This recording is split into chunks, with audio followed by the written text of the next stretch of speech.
Hello everybody and welcome back to my channel. Welcome back to another ASMR reading, and today I bring you part 3, if I'm not mistaken, of our lovely book Dune by Frank Herbert. So I'm gonna get started with the reading. I don't want to give a huge intro, and I hope that you guys enjoy this book with me. Grab a cup of coffee or tea, a blanket, get comfortable, and let's get started. Okay.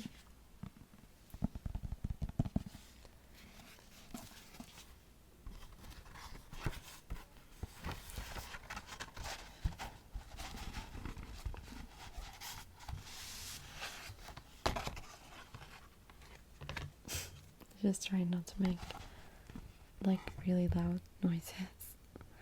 Okay. So I'm gonna start reading now. Where were you wool gathering time? Hawad asked. Did you meet the Reverend Mother? That truth-sayer witch from the Imperium? Hawad's eyes quickened with interest. I met her. Paul hesitated, found that he couldn't tell Hawad about the ordeal.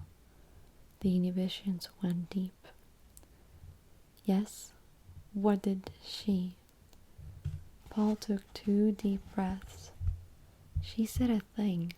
He closed his eyes, calling up the words, and when he spoke his voice unconsciously took on some of the old woman's tone.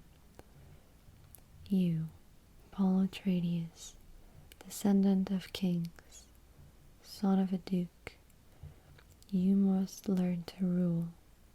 It's something none of your ancestors learned. Paul opened his eyes, said, That made me angry. And I said, My father rules the entire planet.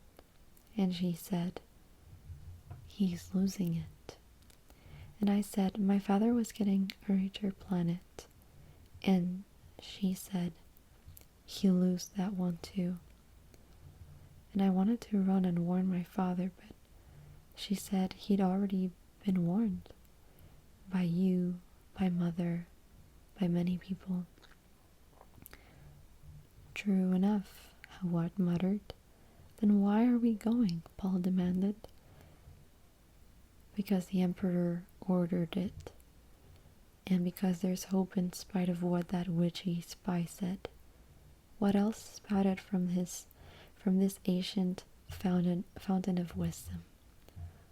Paul looked down at his right hand, clenched into a fist beneath the table. Slowly, he willed the muscles to relax. She put some kind of hold on me. And you know what, guys? You're gonna kill me, but I was reading the wrong page. So let me go back to the page I should actually be reading. That was my bad. Sorry.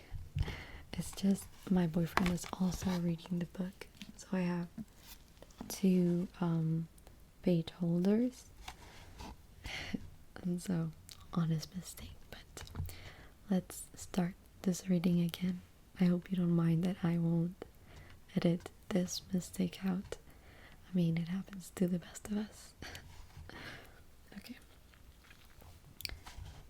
The Reverend Mother Gaius Helen Mohiam sat in a tape-dried chair, waiting mother and son approach. Windows of each side of her overlooked the curving southern bend of the river and the green farlands of the Atreides family holding. But the Reverend Mother ignored the view. She was feeling her age this morning, more than a little petulant. She blamed it on the space travel in association with that abominable spacing guild. Hello ASMR family, I interrupt our video just for a moment to remind you of 3 things. If you're enjoying this video, don't forget to like it, subscribe, ring the bell for notifications, and or leave a comment below. You can also support my content through Patreon for just $1 a month, and you'll receive many exclusive perks. And finally, if you're interested in a costume video, don't forget you can get your own with just $2 a minute, and you can contact me at this email for your costume video. I'm going to leave all the information below this video in the description, so don't hesitate to check that out.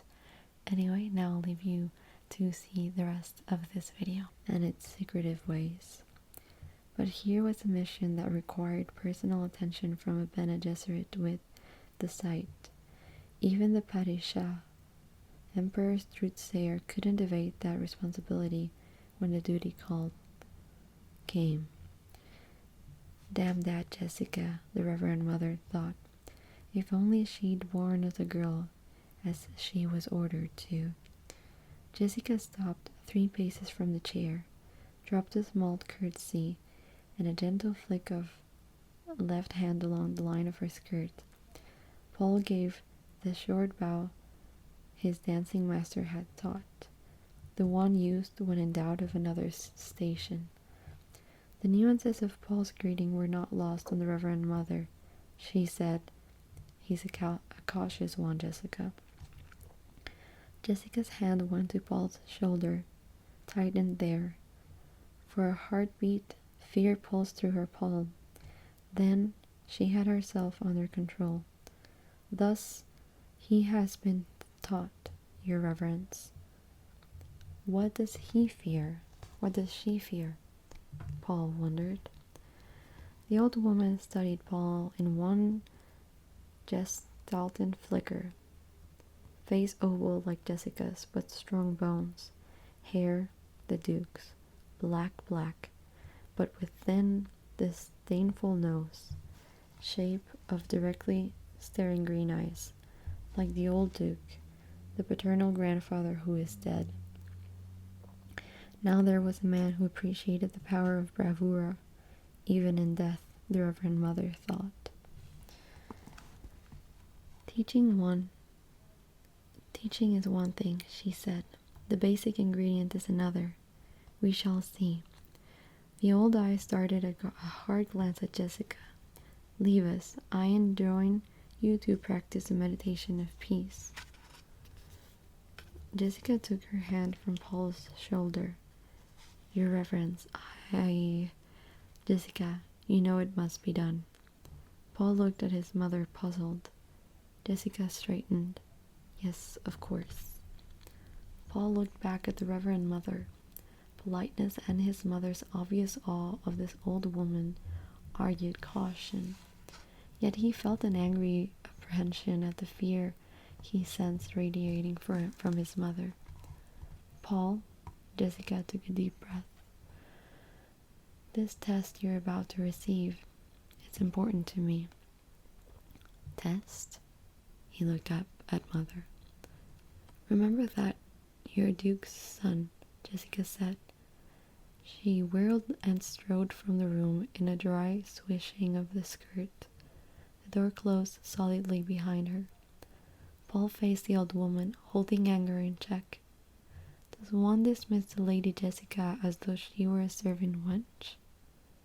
A smile flicked the corners of the wrinkled old mouth. "The Lady Jessica was my servant wench, lad, for 14 years at school." She nodded. And a good one, too. "Now you come here." The command wiped out at him. Paul found himself obeying before he could think about it. "Using the voice on me," he thought. He stopped at her gesture, standing beside her knees. The command... "See this?" she asked. From the folds of her gown, she lifted a green metal cube about 15 centimeters on side. She turned it, and Paul saw that one side was open. black and oddly frightening. No light penetrated that open blackness. "Put your right hand in the box," she said. Fear shot through Paul. He started back away, but the old woman said, "Is this how you obey your mother?" He looked up into the bright eyes, slowly feeling the compulsions and unable to inhibit them. Paul put his hand in the box. He felt first a sense of a cold as the blackness closed around his hand, then slick metal against the fingers, and a prickling as though his hand were asleep. A predatory look filled the old woman's features. She lifted her right hand away from the box and poised the hand close to the side of Paul's neck. He saw a glint of metal there and started to turn toward it.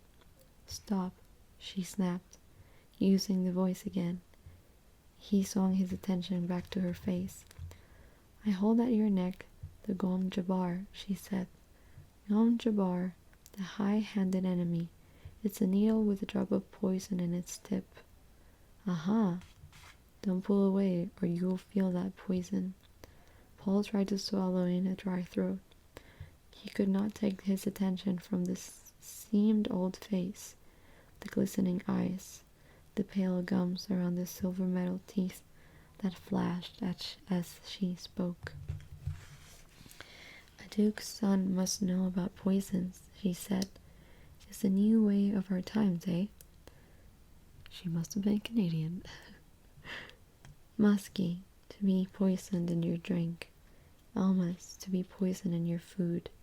The quick ones and the slow ones and the ones in between. Here's a new one for you. The Gom Jabbar. It kills only animals." And with that, we are done with today's reading. I hope that you guys enjoyed it, and I hope that you forgive me for reading the wrong pages for the first few minutes. I really enjoy our time together reading, and I hope that you guys are enjoying it too. Anyway, I'll be seeing you for our next video. Bye.